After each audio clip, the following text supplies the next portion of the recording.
Professor Vincent Briscoe was a remarkable man, and it is a great privilege to have the opportunity to give this first lecture in his honor on science, technology, and intelligence.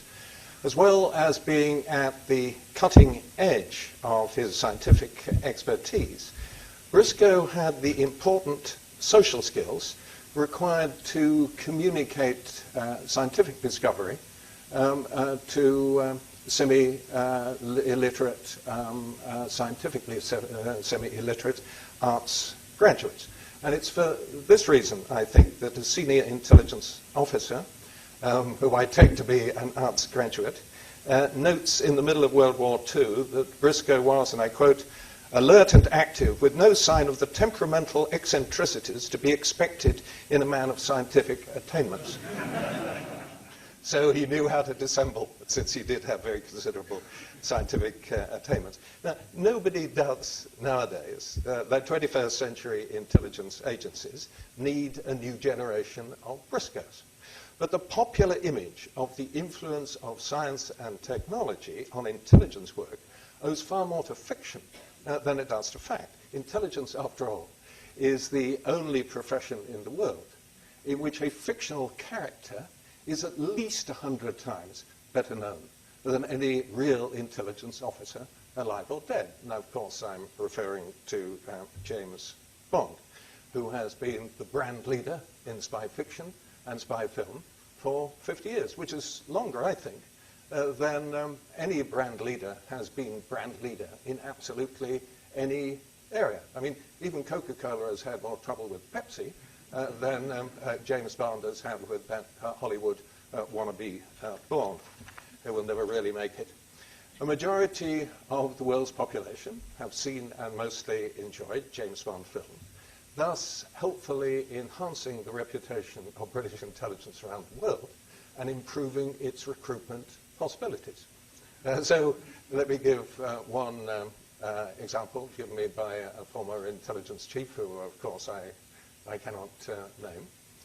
He, as a young officer, was in the deepest third world, actually it's somewhere in Southeast Asia, approaching in the national interest a tribal leader who he assumed knew no English. Well, broadly speaking, the man probably did know hardly any English, but like a majority of the rest of the world, he'd seen James Bond filmed.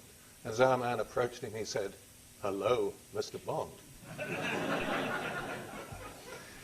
Well, just as Bond is the world's best-known spy, so the best-known scientist in the world of intelligence is the equally fictional Q, whose speciality, you will recall, is constructing secret gadgets.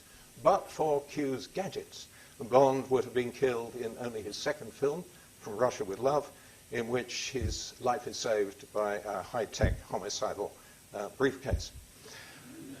Over the last century, there have been a series of real Qs, including Briscoe, and Q departments, although none has been concerned with constructing lethal briefcases or fiddling with Aston Martins.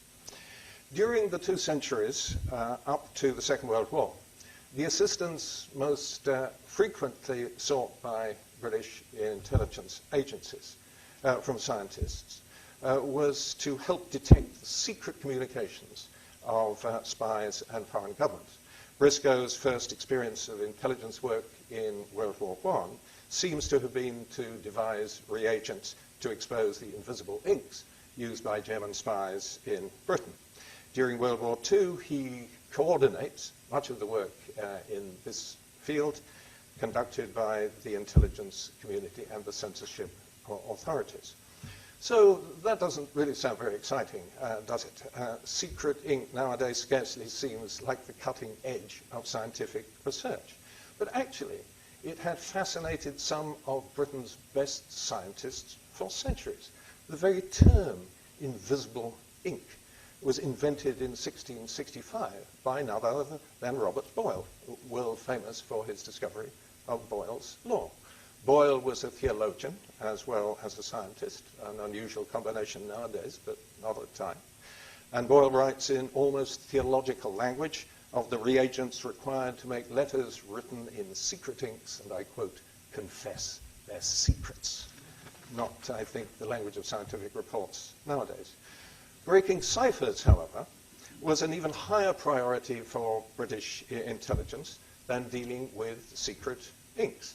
For that reason, the skills of the mathematician were, for a couple of centuries at least, in greater demand than those of the natural scientist. It's often supposed that code and cipher breaking only began to become a major preoccupation of British intelligence during the two world wars of the 20th century.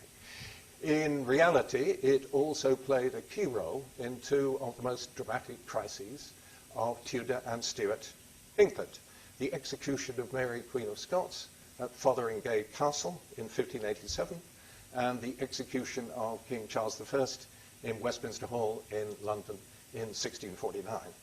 Queen Elizabeth I's spymaster, Sir Francis Walsingham, employed the first great codebreaker in British history. The name is spelt Philippes, but that's simply a variant of Phillips.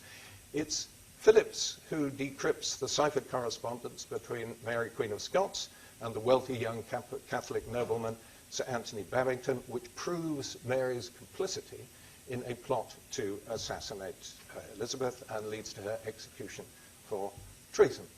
Similarly, half a century later, the mathematician John Wallis decrypts the correspondence of King Charles I, which provides much of the evidence which leads Charles to be sentenced to death. And Wallis is rewarded for the execution of Charles I by being appointed Savilian Professor of Geometry at Oxford University at the age of only 33. I think the only holder of any major chair in British history who was promoted as the result of a royal execution. But it's not till the two world wars of the 20th century that SIGINT, the interception and, where necessary, the decryption of communications of all kinds, moves to center stage in British life, even though its presence in center stage was hidden for many years. Why?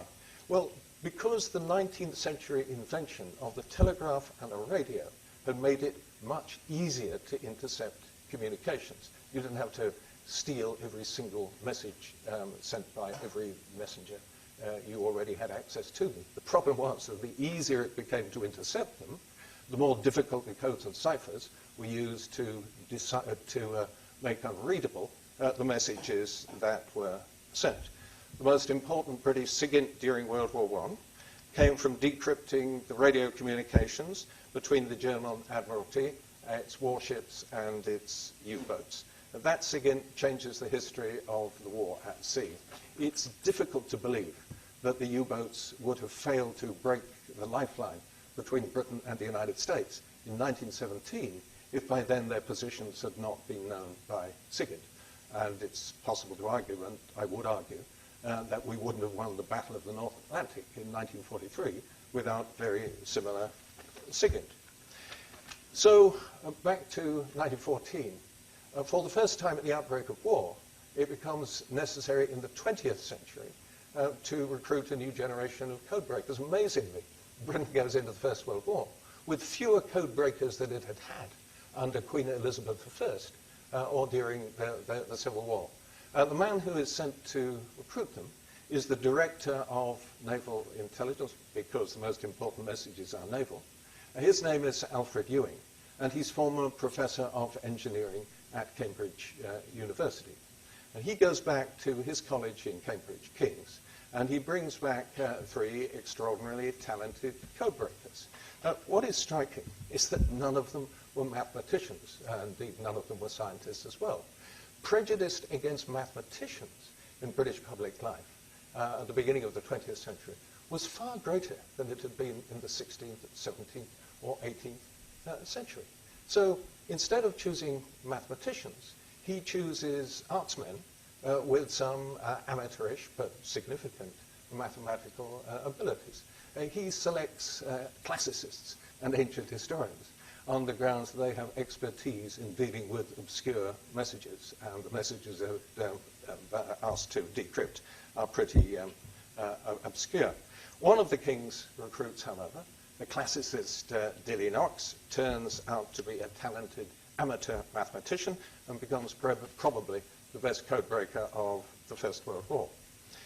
The successes of British codebreakers in military as well as naval intelligence in World War I opens up, for the only time in the 20th century, a major gap between the technical capacity of British and US intelligence, whose significance is, I think, still very poorly understood. Unlike Britain, America has no SIGINT agency until it enters the war in April 1917. President Woodrow Wilson nonetheless goes to extraordinary lengths to protect the secrecy of his communications with his chief foreign policy advisor, Colonel House, as House goes around the capitals of Europe trying to work out if there is some possibility of a negotiated peace. Wilson has devised two supposedly unbreakable codes, which are kept so secret they are known only to himself, to his wife, and to Colonel House. And as Wilson says after the war, all three of them spent, and I quote, many hours of many nights, end of quotation, laboriously encoding messages in these supposedly unbreakable codes and decoding the replies. What do they look like now? Well, one is a simple transposition cipher. The other is a code in which the code word for Secretary of War was Mars. And in Imperial College, I believe you'll be able to work out what Neptune meant as well. The happiest hours spent by British codebreakers during the First World War, mustn't exaggerate, the happiest minutes spent by British codebreakers during the First World War were decrypting the top secret communications of the President of the United States, which I'm assured is something that we don't do now, I think. Britain's World War I SIGINT produces, however, two vitally important precedents for World War II. First, the success of Dilly Knox and his university colleagues, not just Cambridge, but mainly Cambridge, convinced the authorities that code-breaking needs what are called men of the professor type. In other words, people like us, including women of the professor type. By the eve of the Second World War, with the German armed forces using the unprecedentedly complex Enigma machine cipher, it's accepted that you now need professional mathematicians, not simply arts people with some mathematical gifts. Secondly, the experience of the First World War accustoms the authorities to accepting that some of the best codebreakers display levels of personal eccentricity which would prevent them getting jobs in business, in Whitehall, or the armed forces. To the horror of senior naval officers, Dilly Knox does much of his best work, not in room 40 in the War Office, where the codebreakers are situated, but in room 53. What was room 53? Room 53 was the bathroom. Dilly Knox had the reasonable view that what worked for Archimedes would also work for him. That codes are most easily cracked in an atmosphere of soap and steam. I worry about the fact nowadays that students have showers and not baths. You just can't think without water pounding down on your head.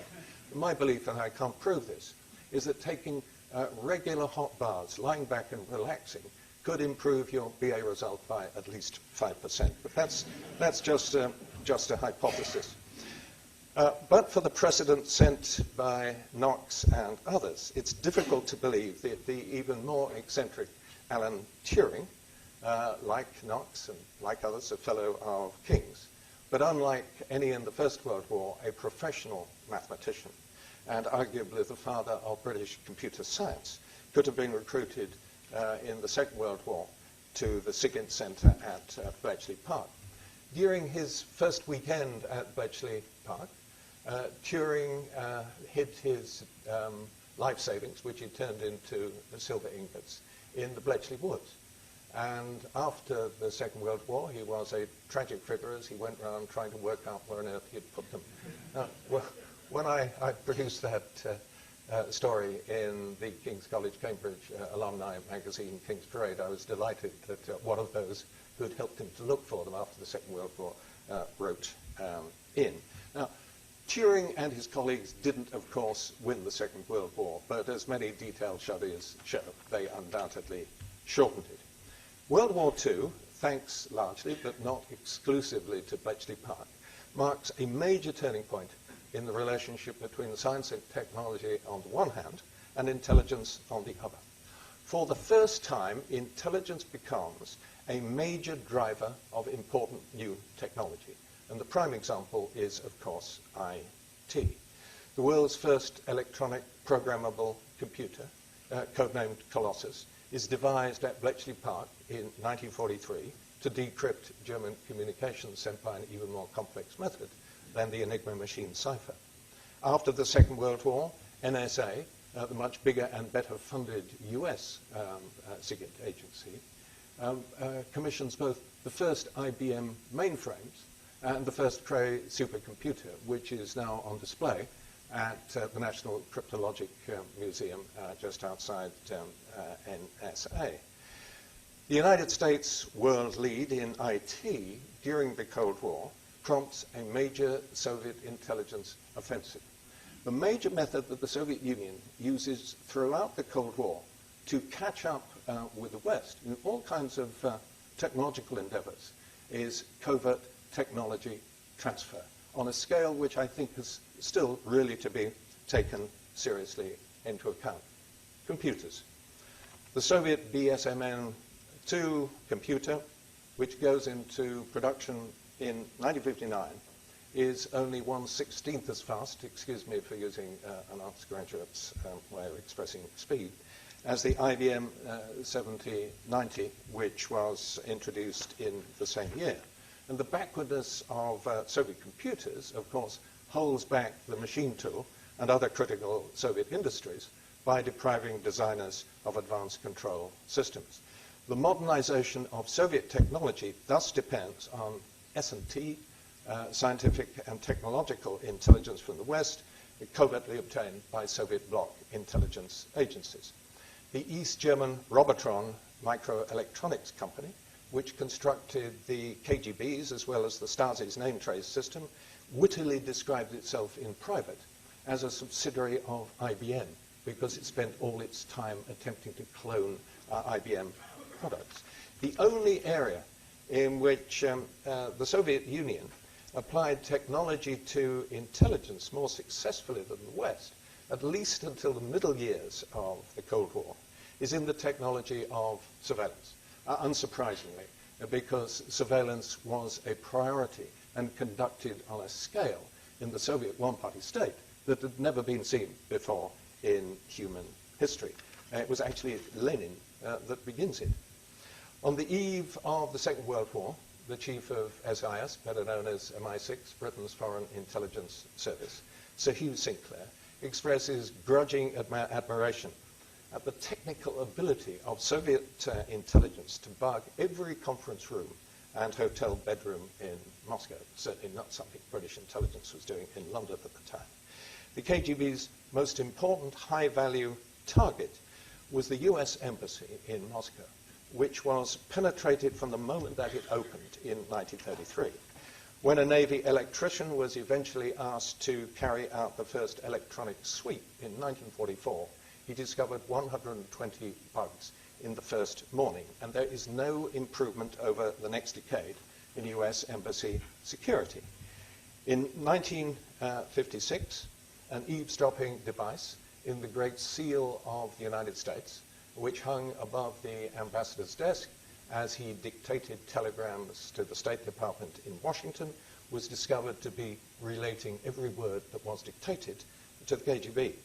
Because the device contained neither batteries nor electrical circuits, it initially baffled Western experts until they discovered that it contained an antenna and a diaphragm activated by a high-frequency radio beam. I have to say I still don't understand it, but I have brought the technical specifications for anyone who is interested in looking at them afterwards. What is really impressive, this is one of those rare occasions when the United States imitates a Soviet intelligence project, and indeed it starts using it itself. Despite the discovery of the eavesdropping device in the Great Seal, the KGB continues to listen in to the communications of the US ambassador with the State Department.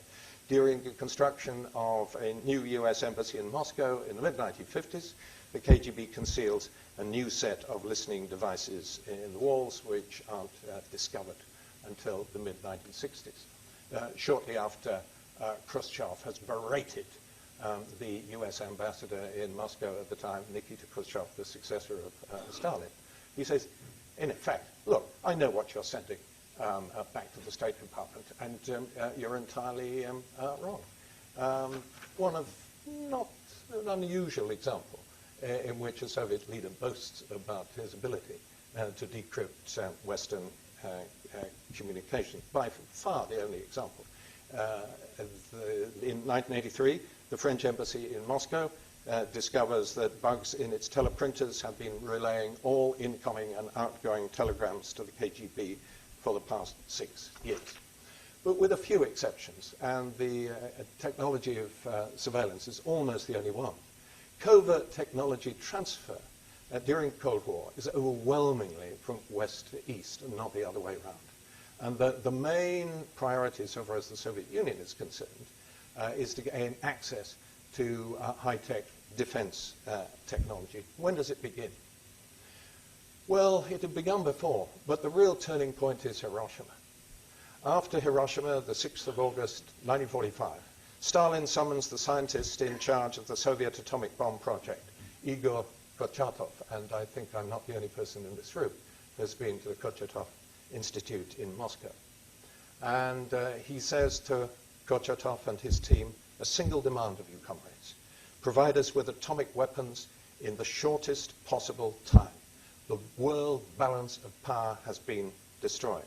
And to accelerate the atomic project, Stalin hands over all control of it to his brutal intelligence chief, Lavrentiy Beria, whose ruthless efficiency in managing the huge labor force in the Soviet Gulag, whose life does not need to be prolonged by protecting them against radioactivity, accelerates the construction of the Soviet atomic bomb. 70,000 prisoners in appalling conditions construct the first Soviet atomic reactor at Chelyabinsk 40. The first Soviet atomic bomb, successfully tested in 1949, is an almost exact copy of the first United States bomb, which was a plutonium bomb, tested at the Alamo Gordo test site in New Mexico a few months before Hiroshima. The plans of the first US bomb were the single most important secret in the history of espionage. And the first of the Soviet atom spies who had helped give the secret away to be arrested was a physicist at King's College London. Alan Nunn-May was asked to step into the Strand immediately after giving a lecture early in 1946 and taken off to a police station, and after a few interviews he admitted to what he's doing. Two most important ones, however, consist of one very well-known German-born British physicist, Klaus Fuchs, and an equally important but far less known American physicist who was the youngest major spy of the 20th century, Ted Hall, who graduated from Harvard as a physics major, summa cum laude, at the age of only 18 in 1944, and went off to Los Alamos, not to make the tea, but to work on the implosion principle. Problem so far as the always suspicious Stalin was concerned is that this scientific and technological intelligence seemed too good to be true. So he suspected that his instructions to Soviet scientists to imitate the Alamo Gordo bomb wouldn't work because they failed to get some secret. So Kurchatov, in the end, decides to do something which I think no nuclear physicist has ever decided to do before. He takes the nuclear charge, the plutonium charge of the first Soviet atomic bomb in a nickel container to Stalin's study in the Kremlin and puts it in his hand.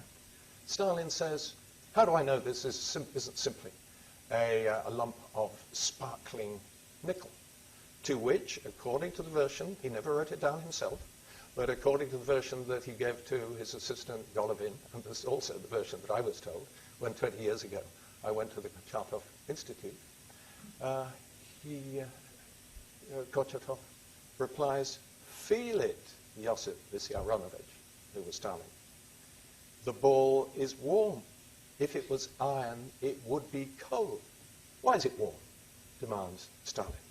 "Because," replied Kurchatov, "the continuous nuclear reaction of alpha disintegration is underway inside."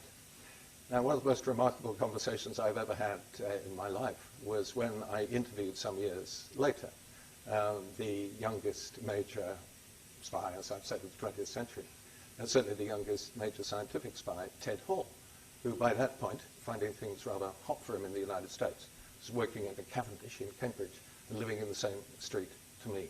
He was considerably interested in Stalin's reaction to the intelligence that was passed on to him. In the long history, even of the Kremlin, there have been few more extraordinary episodes.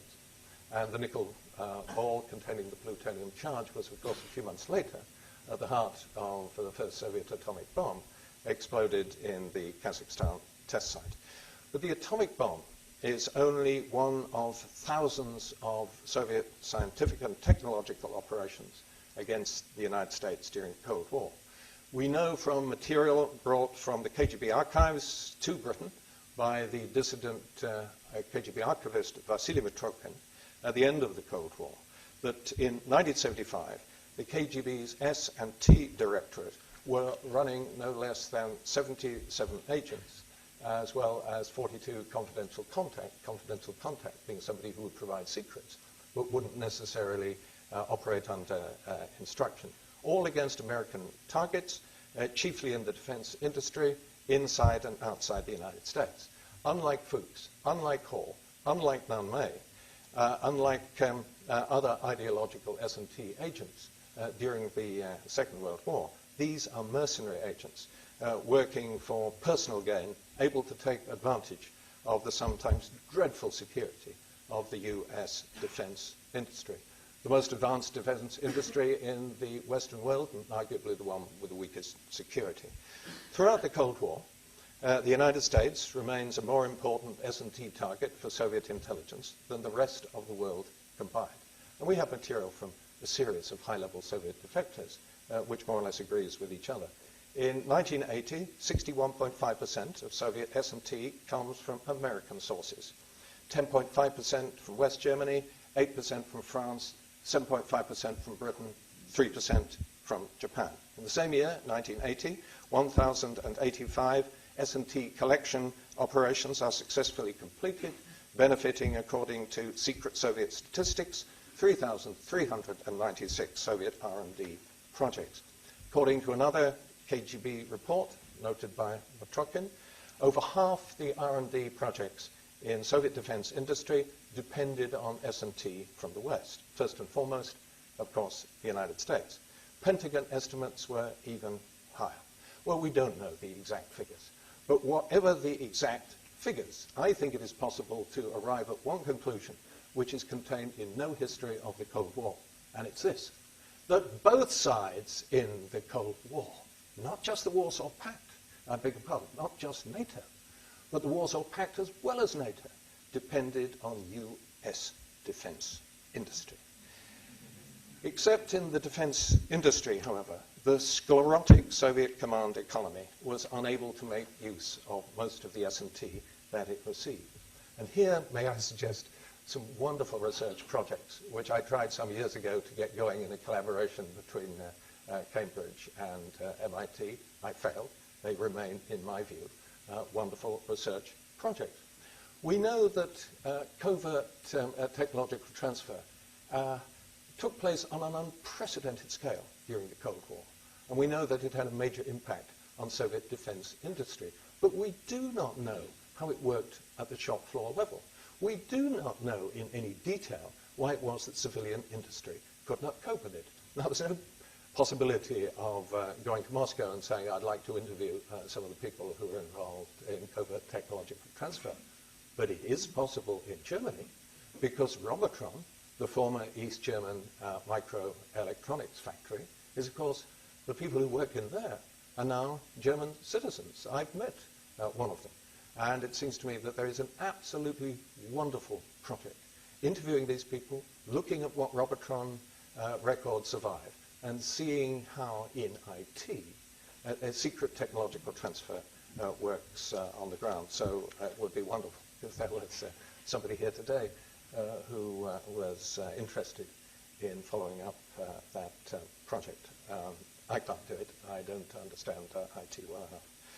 Though scientific and technological intelligence aggravated the Cold War arms race, imagery intelligence was of crucial importance in stabilizing the Cold War. So intelligence, in other words, both worsened the Cold War and helped to ensure that actually it didn't end in what many people expected it to end, in hot war, because all previous periods of such tension between major powers, it was tension after all for the better part of half a century, but always ended in war. There is no previous example in human history of such a long period of tension between such major powers, which did not end in warfare. Well, why not? Well, multiple reasons. But one of them is that after the tense first 15, 20 years of the Cold War, more like 15 years, both sides are accurately informed on the extent of the other's armed forces, and in particular the deployment of their nuclear strike force.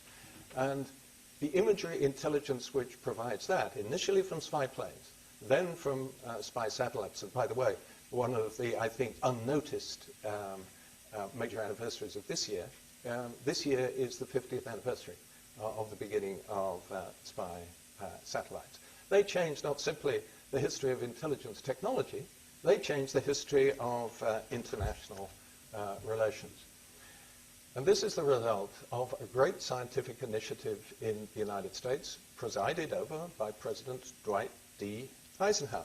In 1954, at President Eisenhower's request, a task force headed by the then president of MIT, James Killian, begins studying ways of preventing surprise attack.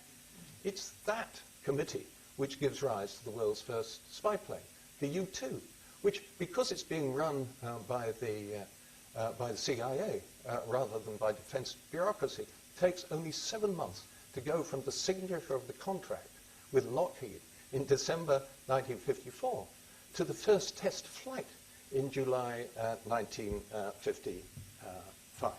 And the Killian Committee has on it Edwin Land, the inventor of the Polaroid camera. So in only a year, this committee brings together spy planes and overhead high-definition photography in a way which would have seemed impossible in just a few years before. So that, I think, is the most beneficent consequence of the involvement of science and technology with intelligence. Now to move on to another pattern of explanation, which I think is distinctly uncommon, and it's this. Assessing the role of intelligence in helping to prevent the Cold War turning into a hot war, which some predicted and many feared, is impossible without a modest degree of the counterfactual analysis which hardly any scholars in any field are prepared to indulge in. Now here's my challenge to those who refuse to do it. And of course it's self-serving, because for 13 years I presented a series on Radio 4 which was called What If? And we changed history quite a lot on those occasions. But everybody who attempts to explain what happens in history uses the argument A influenced B. Now, in my view, that's a nonsensical argument, or at any rate an inadequate argument, unless you are prepared to give some rough idea what B would have been like if A hadn't come along and interfered with it. Otherwise, the proposition A influenced B is really not worth very serious analysis. Now, the problem usually is that it's impossible to form more than a speculative notion of what B would have been like if A hadn't come along and influenced it. But we can do that in the case of the Cold War, because we know what American foreign policy was like in the early and mid-1950s, before it had accurate imagery intelligence. What did it do? It enormously exaggerated the threat from Soviet nuclear weaponry. It believed that a bomber gap was opening up, that bombers capable of delivering nuclear weapons in an attack on the United States were being built at a level that the United States could not cope with, that there was a missile gap, that intercontinental missile production was happening in Russia at a rate that the United States could not keep up with. Within a year of the U-2 operating, the Eisenhower administration knew that that was nonsense. But suppose that there had been no imagery intelligence in the 1960s, then it is logical to suppose that the United States policy towards Russia would have been as destabilized by exaggerated fear of the nuclear strike force of the Soviet Union as it was in the 1950s. Apply that to the history of the Cuban Missile Crisis in 1960. In my judgment, we escaped thermonuclear war by the skin of our teeth. Without imagery intelligence, I don't think we escape thermonuclear war. In other words, as many people thought likely at the time, the Cuban Missile Crisis becomes the end of the world, or indeed, at any rate, the end of civilized life in the northern hemisphere. And it doesn't stop there. After the Cuban Missile Crisis scares both Moscow and Washington, and incidentally us as well, into trying the best that we can to avoid similar crises for the remainder of the Cold War. Both sides accept the other's right to imagery intelligence. The Soviet Union is not going to do that explicitly, but in treaty after treaty, it accepts what are called national technical means, NTMs. In other words, spy satellites, which are collecting both imagery and SIGINT. All of the arms control and arms limitation agreements of the later Cold War are based on NTMs. The crucial importance of NTMs is explicitly recognized by the last arms limitation of the Cold War, the START Treaty of 1989, which cut strategic nuclear arsenals by about 30% in both the United States and Russia, and requires both the United States and the Soviet Union, quote, not to interfere with the national technical means of verification of the other party, and, quote, not to use concealment measures that impede verification by national technical means, end of quotation. And an additional protocol lays down detailed conditions designed to ensure that each side is able to monitor unhindered the other's missile telemetry. So it's not the whole explanation, but it is not possible to begin a coherent explanation of why the world survives the Cold War without, I think, taking into account the role of spy planes, spy satellites, imagery intelligence, and everything else that goes into national technical means. So on to the 21st century.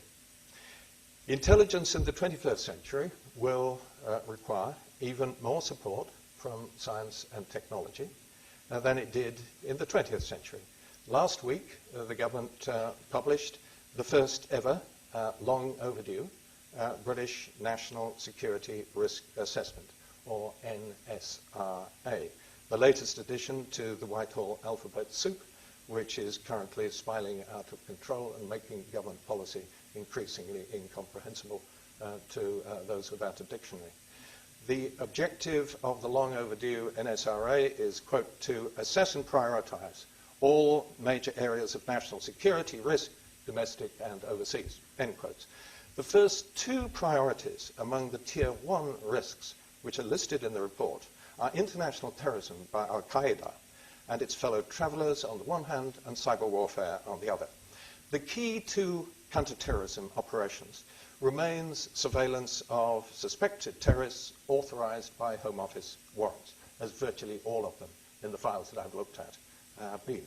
The main reason why the 9/11 Al-Qaeda attacks in the United States succeeded in 2001 is that none of the 19 suicide hijackers was under surveillance. The main reason why a potentially even more lethal planned Al-Qaeda attack in Britain failed 5 years later is that this time the key plotters were under surveillance. Now, to give details of the improvement of surveillance technology over the last generation would, of course, prejudice its current effectiveness, as well as leading to my arrest. But the evidence which led to the conviction of the 2006 plotters gives a remarkable example of what surveillance can nowadays achieve. The plotters planned in August 2006, which was the moment, those of us who remember it, when all our travel plans were disrupted because we could no longer take bottles and lots of other things onto aircraft.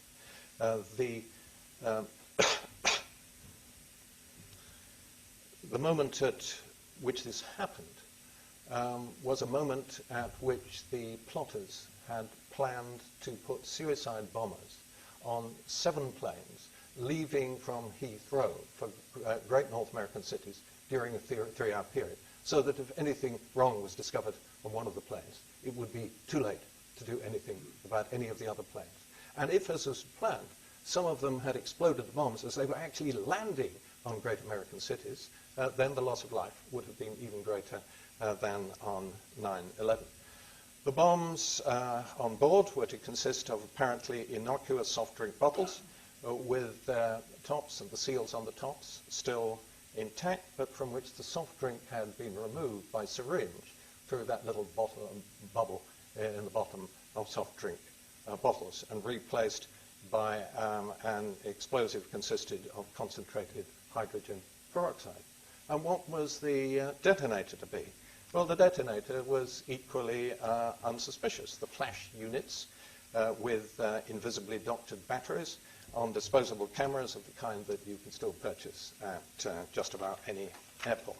Operation Overt, the largest surveillance operation in the history of both MI5 and the Met, passed unnoticed by the plotters, even though they were on the lookout for it. And that's a simply extraordinary achievement.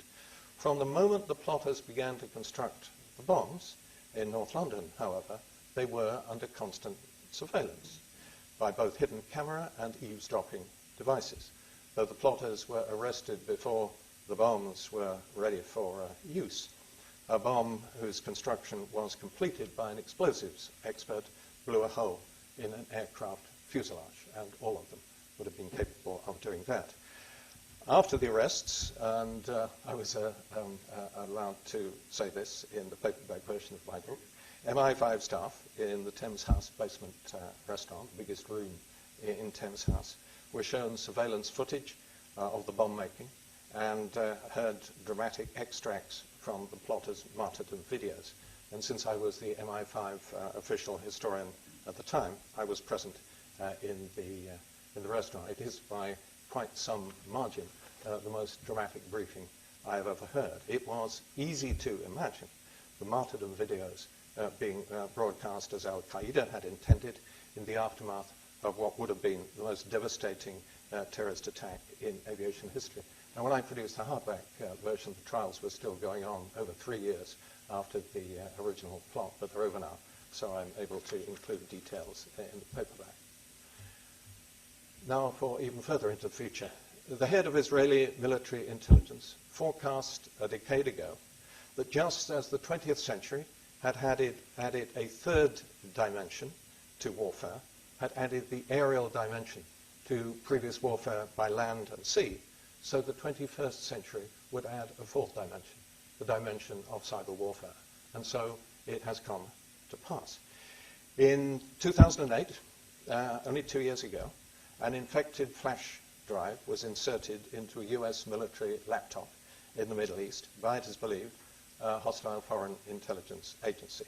The malicious computer code uploaded itself into a network run by US Central Command, establishing a digital beachhead from which classified data could be transferred to servers under foreign control. A Pentagon inquiry concluded that the military's current structures could not cope with the threat of cyber warfare. And the outcome of the inquiry was the decision by Defense Secretary Robert Gates to set up a new US cyber command, which becomes fully operational this month. At this very moment, the Iranian nuclear program is under sustained cyber attack from presumably at least one hostile foreign intelligence agency. A generation ago, Israel caused a major setback to Saddam Hussein's nuclear ambitions by destroying Iraq's Osirak reactor. Nowadays, the preferred weapon against the Iranian nuclear program is cyber warfare. The Stuxnet computer worm has shown the ability to penetrate the control systems of major industrial plants. 30,000 Iranian computers are said to have been infected, including, it is alleged, some at the Bushehr nuclear plant, whose startup has been delayed. Iran's computer-controlled uranium centrifuges are alleged to have lost 30% of their capacity. Less than a fortnight ago, the director of GCHQ, Ian Lobban, gave the first ever on-the-record speech by a director of GCHQ. What was his purpose? To warn against the dangers of cyber warfare against the United States. GCHQ's operations center at Cheltenham, he tells us, monitors minute by minute cyber attempts to penetrate systems around the world. But in my view, international terrorism remains an even greater threat than cyber warfare.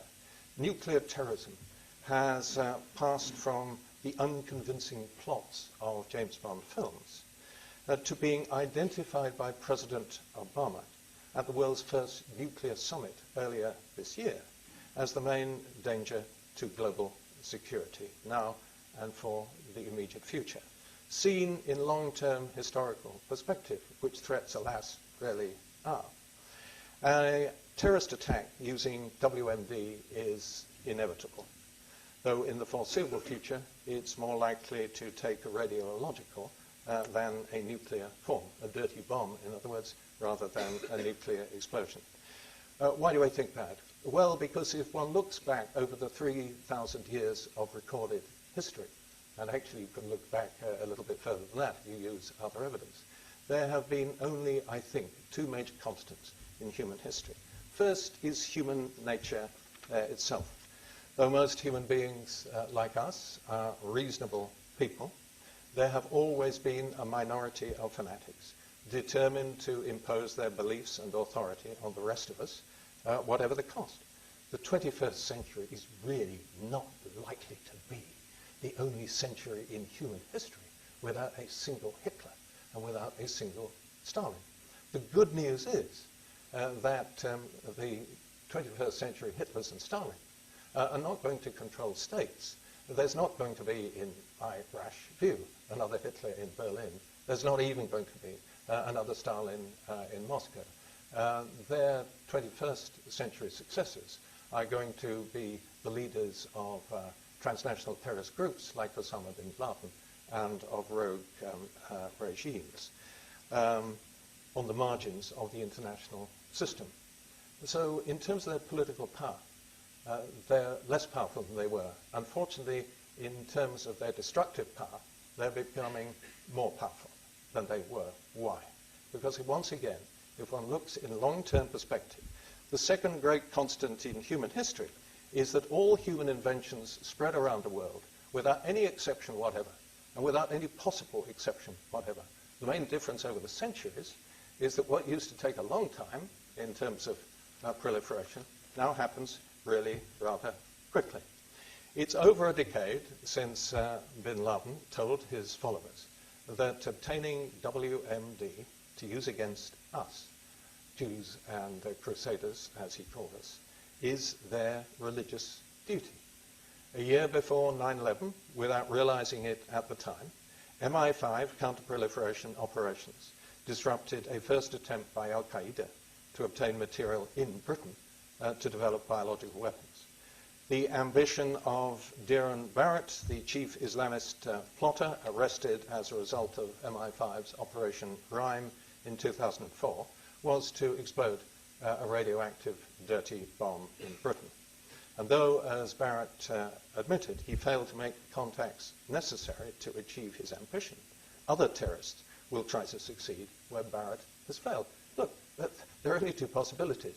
That Barrett will be the last person to do this, and the other is that he won't be the last person to do this.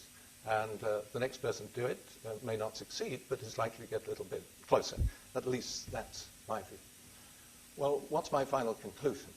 My final conclusion is that there is a lot for Imperial College to do. As the Imperial Institute for Security, Science and Technology works to fulfill its mission to generate innovative solutions to security problems, it has the most difficult security problem to deal with in the entire history of security problems. Thank you very much.